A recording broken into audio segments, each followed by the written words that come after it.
আসসালামু আলাইকুম। আশা করি সবাই ভালো আছেন। আজকের ভিডিওতে আমরা দেখব কিভাবে জাবেদার বিজনেস সেটিংস ঠিকভাবে সেট করতে হয়।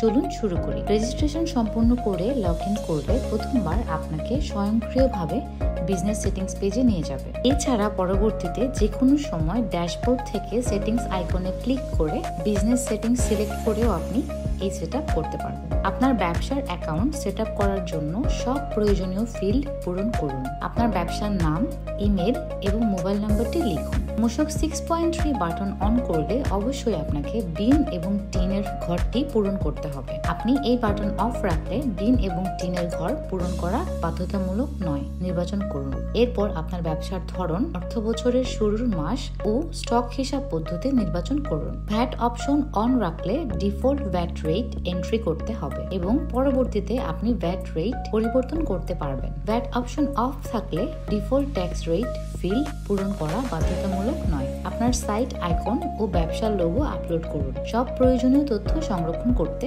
সাবমিট বাটনে ক্লিক করুন। এরপর একটি মডেল আসবে, সেখানে নতুন ব্যবসা অথবা চলমান ব্যবসা সিলেক্ট করে কনফার্ম বাটনে ক্লিক করুন। এভাবেই খুব সহজে আপনি জাবেদা অ্যাকাউন্টিং সফটওয়্যার ব্যবহার করতে পারবেন। আরও বিস্তারিত জানার জন্য আমাদের সাথে থাকুন, সাবস্ক্রাইব করুন, ভিডিওটি লাইক করুন এবং জাবেদা ব্যবহার করে আপনার ব্যবসার হিসাব রাখুন অনেক সহজে, অনেক কম সময়ে। ধন্যবাদ।